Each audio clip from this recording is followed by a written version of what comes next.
I paid for the venue, catering, and photographer. Then got a text. Groom says you're too embarrassing. Please don't come. I didn't argue. I just made a call. I didn't show up, but neither did the power, the backup generator, or the $10,000 champagne. By night, the wedding was trending for all the wrong reasons, and my phone had 73 missed calls. I, 42M, never thought I'd be the type of person to destroy a wedding, but here we are. The text message that changed everything arrived at 2:47 p.m. on a Tuesday, exactly 5 days before what was supposed to be my younger brother's dream wedding. I was sitting in my office, going through quarterly reports, when my phone buzzed. The message was from my brother's fiancée. She told me that after much consideration, they had decided I was too embarrassing to have at their wedding. She said my presence might make their special day uncomfortable for other guests, and they hoped I'd understand. She added that they still loved me as family, but this was their decision. I stared at that text for a full minute. Too embarrassing. Those words burned into my brain like acid. See, I'm what you might call the black sheep who made it. While my brother followed the traditional path, college, corporate job, country club membership, I dropped out of university and started a tech company from my garage. It failed spectacularly. Then I started another one. That one failed too. The third one, however, made me wealthy enough to retire at 35 if I wanted to. My success apparently came with an image problem. I still wore jeans and sneakers to family events. I drove a beat-up truck because I liked it. I lived in a modest house because mansions felt empty. My family, especially my brother's future in-laws, found my casual attitude toward money and appearance embarrassing. But here's the thing they didn't know. I had already paid for their entire wedding. 3 months earlier, my brother had called me in tears. He told me he and his fiancée had found the perfect venue, but it cost $45,000 just for the space rental. The catering would be another $30,000. The photographer they wanted was $8,000. The flowers, the band, the champagne, everything they dreamed of totaled $120,000. He said their families could maybe scrape together half of that, but it meant going into serious debt. He asked if I could help with some of it, anything I could spare. I told him I'd think about it. The next day, I called the wedding planner directly. I paid for everything, the entire wedding, but I made them promise not to tell my brother or anyone else where the money came from. I wanted them to think it was some kind of payment plan or that multiple family members had chipped in. I thought it would be a nice surprise to reveal at the wedding itself. Now, reading that text about being too embarrassing, I realized what a mistake that had been. I called my assistant immediately. I told her to get me the wedding planner on the phone within the hour. She asked if everything was okay, and I said it would be. The wedding planner was confused when I explained the situation. She asked if I was sure I wanted to cancel everything with just 5 days' notice. I told her I was absolutely certain. She warned me about the cancellation fees and the deposits I'd lose. I said that was fine. Then came the interesting part. I asked her to be very specific about how she handled the cancellations. I wanted her to call each vendor personally and explain that the payment source had withdrawn funding. I wanted them to know that without my money, there would be no wedding services. She hesitated, saying it seemed cruel. I reminded her that technically, as the person who paid for everything, I had the right to cancel. She agreed, though reluctantly. First, she called the venue. The fancy country club where my brother planned to get married suddenly didn't have an available space. Without payment, their reservation was void. Next, the catering company. The elaborate 5-course dinner and open bar disappeared with one phone call. The photographer who was supposed to capture their perfect day suddenly booked with another client. The florist, the band, the cake. Everything vanished as quickly as it had been arranged. But I wasn't done. I remembered my brother mentioning that his fiancée had specifically requested Dom Perignon for the toast. She had told everyone it was her dream to have real champagne at her wedding, not some cheap alternative. The wedding planner had sourced a case of vintage Dom Perignon for $10,000. I had paid for that too. I called the wine supplier directly. I told them I needed that champagne delivered to my address instead. They said it was unusual, but since I was the one who purchased it, they could make the change. Then I did something that felt both petty and satisfying. I called the power company. My brother's future father-in-law owned the venue, a private estate with beautiful gardens. It was the perfect setting, which is why I had agreed to pay the astronomical rental fee. But here's something most people don't know about private estates. They often have very specific power arrangements.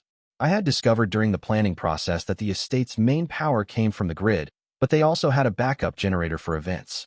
Both the grid connection and the generator maintenance were handled by the same company. The same company where I had some connections from my tech business days. I made a call to my old friend who worked there. I explained the situation, how I had paid for a wedding I was now uninvited to. I asked if there was anything he could do about the power situation for that weekend. He laughed and said he'd look into it. An hour later, he called back. Apparently, there had been a scheduling error.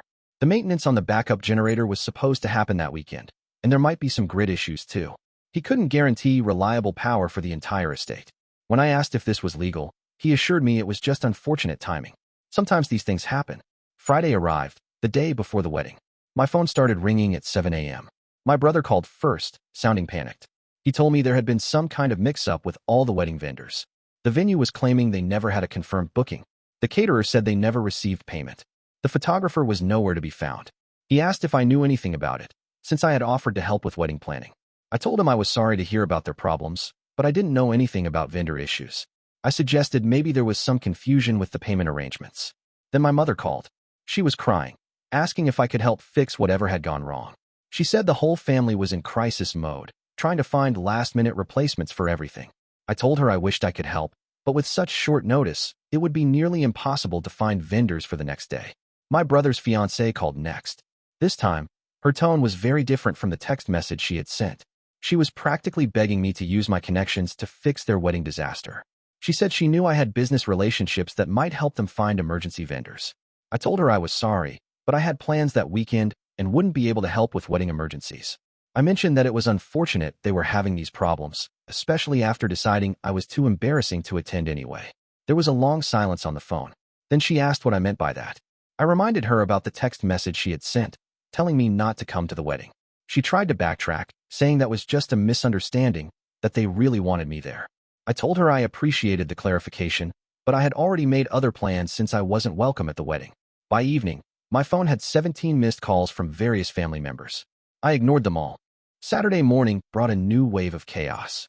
My brother called at 6 a.m., sobbing. He told me they had managed to find a different venue, the community center in town, but it was nothing like what they had planned. They had found a local caterer who could do sandwiches and basic food, but nothing fancy. The photographer was a friend of a friend who usually did family portraits. But the worst part, he said, was that they had just discovered the estate where they originally planned to hold the wedding was having complete power problems. Even if they had kept that venue, the wedding would have been in darkness. He asked again if I could help them salvage anything. Maybe use my money to upgrade the food or find a better venue. I reminded him that his fiancée had specifically told me I was too embarrassing to attend, so I didn't think my help would be appropriate. He started to argue, saying that was all a misunderstanding, that of course they wanted me there. I told him I had the text message saved if he wanted to see it. The community center wedding was apparently a disaster. According to the family group chat that I was still part of, the air conditioning broke down in the afternoon heat. The sandwich platters ran out halfway through the reception. The amateur photographer's camera battery died, and he forgot to bring backups. But the real chaos started when someone posted photos on social media. My brother's fiancée had spent months telling everyone about her dream wedding at the exclusive estate with Dom Perignon and gourmet catering. She had posted about it constantly, building up expectations. When photos of the community center reception started appearing online, with people sitting in plastic chairs eating grocery store sheet cake, the contrast was stark. Someone started a thread on social media asking what had happened to the fancy wedding she had been posting about for months. Then others joined in, sharing the photos and speculating about what had gone wrong. By evening, the hashtag about their wedding disaster was trending locally. People were sharing the photos and making memes about the difference between expectation and reality. My phone exploded with notifications. 73 missed calls by 10 p.m. Update 1. The aftermath was swift and brutal. My brother called me Sunday morning, and this time he sounded different. Not panicked, not begging, angry. He had figured it out. His wife had finally admitted that I was the one who had originally paid for everything. She had told him about the cancellation after the wedding planner mentioned my name during their final conversation. He accused me of destroying his wedding out of spite. He said I was vindictive and cruel, that I had humiliated his new wife in front of everyone they knew. I asked him if he remembered the text message about me being too embarrassing to attend. He said that was different, that they were just trying to avoid drama at the wedding. I asked what kind of drama he thought my presence would have caused. He couldn't give me a straight answer. Then he said something that surprised me. He asked how long I had been planning this revenge. I told him I hadn't planned anything. I had simply responded to being uninvited by withdrawing my contributions. He didn't believe me. He was convinced I had orchestrated the entire thing, including the power problems at the estate. I didn't confirm or deny his suspicions. The social media situation got worse. Someone had discovered that the estate where they originally planned to have the wedding was extremely expensive, and they started speculating about what had happened to the money. One of the vendors, apparently frustrated about the last-minute cancellation, posted about the situation online. The vendor's post revealed that someone had paid for an elaborate wedding and then canceled everything at the last minute. They didn't mention my name, but they made it clear that whoever paid had withdrawn funding after some kind of family dispute. This led to more speculation, and eventually, the truth started coming out. My brother's friends began putting together the timeline. The original fancy wedding plans, my exclusion from the guest list, and the sudden disappearance of all the expensive vendors. By Monday, my brother's new wife was getting roasted online.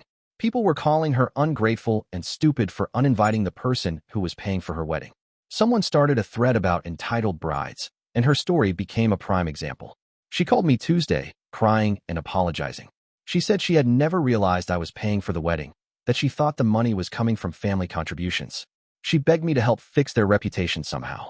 I told her that reputation problems were between her and social media. I also mentioned that her original text message had been very clear about not wanting me at the wedding, so I was confused about why my absence was now a problem. She tried to explain that the text message was her future mother-in-law's idea. Apparently, my casual appearance and lifestyle embarrassed them in front of their country club friends. They thought having me at the wedding would reflect poorly on their family's social status. I asked if she agreed with that assessment. There was a long pause before she said she had just wanted to avoid conflict on her wedding day. Update 2. The family drama escalated over the next 2 weeks. My parents demanded a family meeting to resolve the situation. They said I had gone too far and needed to apologize for ruining my brother's wedding. I showed up to the meeting with printouts, the text message uninviting me from the wedding, the receipts for everything I had paid for, the vendor contracts that were in my name, the payment confirmations totaling $127,000. My father went quiet when he saw the numbers. My mother asked why I hadn't told anyone I was paying for the entire wedding. I explained that I had wanted it to be a surprise, a gift to my brother on his special day. Then I asked them a simple question. If someone paid for your entire wedding and then was told they were too embarrassing to attend, what would they expect to happen? My brother's wife started crying again. She kept repeating that she didn't know I had paid for everything. My brother said that didn't matter, that I should have told them about my contributions before canceling everything.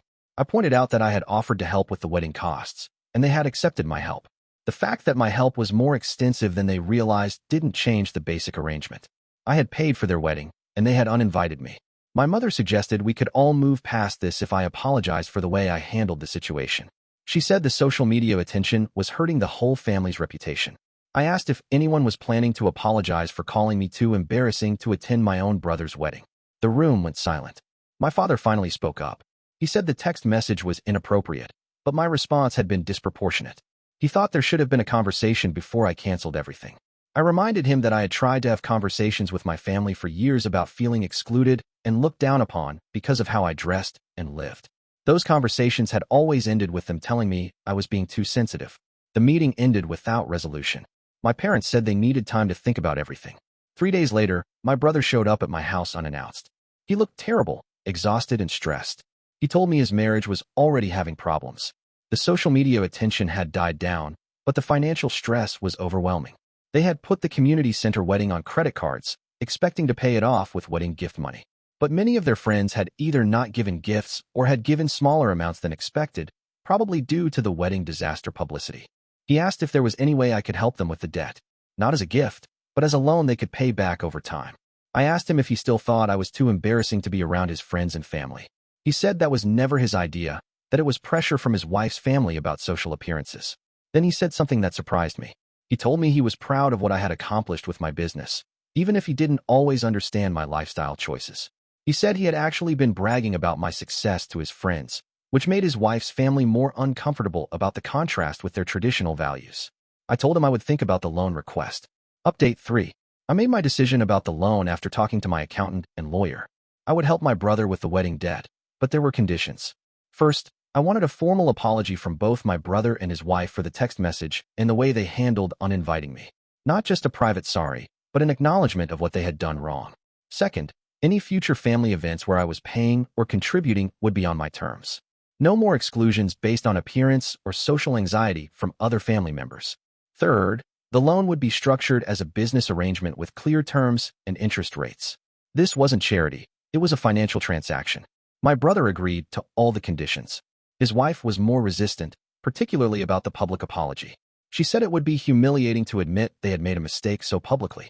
I pointed out that my humiliation over being called too embarrassing had also been public, thanks to their social media disaster. I told her that consequences sometimes involve the same level of exposure as the original actions. She eventually agreed. The apology came in the form of a social media post from both of them. They explained that they had made a serious error in judgment by excluding a family member from their wedding, and that this person had been generous enough to help them despite their mistake. They didn't mention the money directly, but they made it clear they had been wrong. The post got a lot of attention, mostly positive. People appreciated the accountability, and it helped repair some of the damage to their reputations. I structured the loan as a 5-year repayment plan with reasonable interest rates. My brother has been making payments consistently for the past 6 months. The family dynamics have improved somewhat. My parents have been more conscious about not making comments about my appearance or lifestyle choices. My brother's wife still seems uncomfortable around me, but she's polite and respectful. The most interesting outcome has been with extended family and friends. Several people reached out to me after hearing the whole story, saying they respected how I handled the situation. Some said it made them reconsider how they treat family members who don't fit traditional expectations. My brother and I have rebuilt our relationship slowly. He's been making an effort to include me in family activities and has defended my choices when other relatives make comments. Looking back, I don't regret what I did. Being called too embarrassing to attend my own brother's wedding was devastating, but it also revealed something important about how my family saw me. The situation forced everyone to confront their assumptions and biases. Would I handle it the same way again? Probably not exactly the same. I might have had a direct conversation before canceling everything, but I don't regret showing them the consequences of their choices. The wedding may have been a disaster, but it led to some necessary changes in how our family communicates and treats each other. Sometimes it takes a dramatic event to force people to examine their behavior and make improvements. My phone doesn't get 73 missed calls anymore, but the conversations I do have with my family are more honest and respectful than they've ever been.